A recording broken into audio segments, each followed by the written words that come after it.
Take a look at this short clip and think about what the make and model of this vehicle might be. At the end of the video, I'll tell you what it is.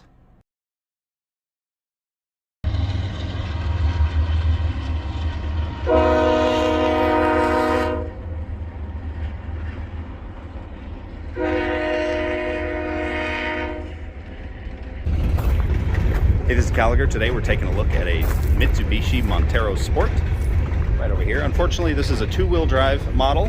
However, they're still fantastic vehicles, and I'd like to take a look at this one. Why don't you join me? Neat!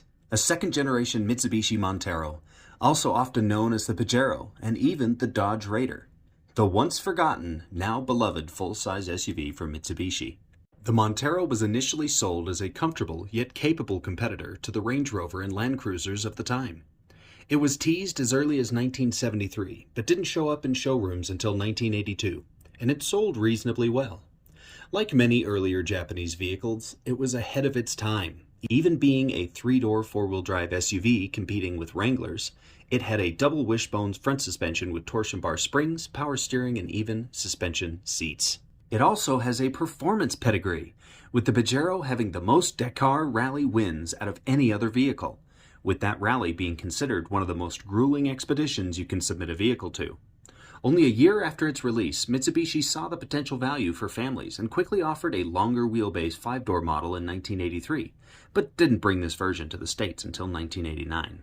Only 2 short years after that, the second-generation Montero hit the showrooms. The more streamlined, rounded design was more appealing to the general public, especially the Americans, as it also got larger. With the increase in size, naturally comes an increase in weight, and although Mitsubishi bumped up the power of their old 3-liter V6 to 151 horsepower, it still didn't quite feel like enough. In 1997, the standard engine was changed to a 200 horsepower single overhead cam 3.5-liter V6, and unfortunately gone was the manual transmission option. This power bump was a great thing, but a bit too late. By this time, the SUV craze was well on its way, and the Montero's competition often had more power, more options, and behaved better on the road, while the Pajero still felt like a truck.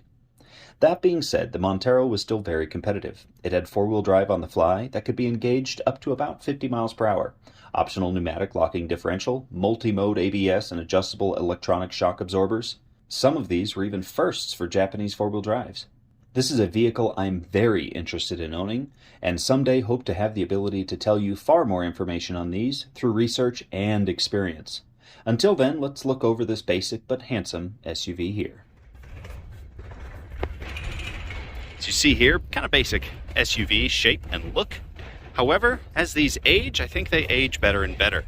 New, I don't know about that. New, I don't think there was anything too special with them, but as they've aged, the blandness, the get-her-done shape of this generation Montero really, I think, is aging well.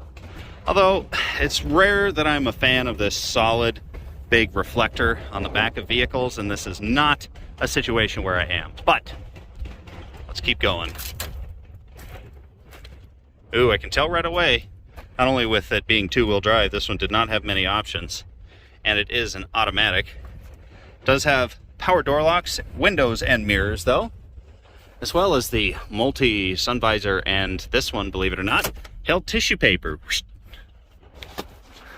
A lot of Japanese cars suffer from this for some reason. These seats fold up with what appears to be like a little storage compartment. What is going on here? Is this the jack? It must be. Something was held right there. What do we have here? Holiday light show. Well, we're past the holidays. By only a week, but we are. Nice little dead pedal there to rest your foot on. Judging by the brake and gas pedal, it didn't have too many miles, although it is a digital odometer, so there's going to be no telling for now. Sweet, awesome dials for the climate controls. That makes it easy to use. Ooh, a little storage cubby down there. Ashtray's missing. CD player as well, and that looks factory. A nice, basic, easy-to-use radio, too. I mean, nothing exactly, it's not an art piece, but like I said, easy to use. It does have all the manuals as well. Or one for your referrals. Big 2 Mitsubishi. Hey, that is not bad. 22 highway on an SUV. Probably went down for four-wheel drive, but not bad. Bridgestone, boy, everything is here. Montero Sport. Dang. And we just got some kind of basic stuff. Cleaning plastic parts. Some of you may want to screenshot this. So many cars are plastic now. See if anything's in the... just a cigarette lighter to match the missing ashtray. Somewhat of a dashboard shelf. It's kind of got an indentation as well as a little lip there. I mean, basic. I do need to sit in it, though. I've only sat in like one of these, so I couldn't tell you how it feels. I am 6'1". Let's see here.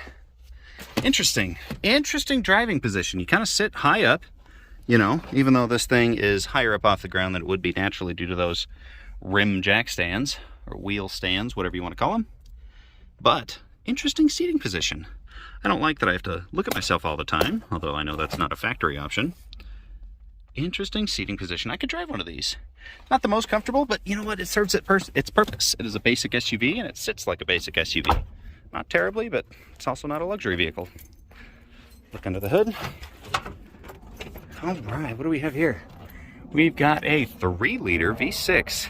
I wonder if it shares anything with the Nissan 3-liter. I'll have to look that up. I do not know. Mitsubishi, though, so it's probably either a Mitsubishi design or Chrysler one. Neat. Well, thanks for watching. I'll do this again when I find a 4-wheel drive. Today's mystery model was a 1989 Toyota Celica GT. Really neat purple interior that we'll take a look at in a moment. Had a wing on it. No longer has a wing on it. Somebody stole that. Was probably in decent shape. Oh, I see the wing had a little divot here for the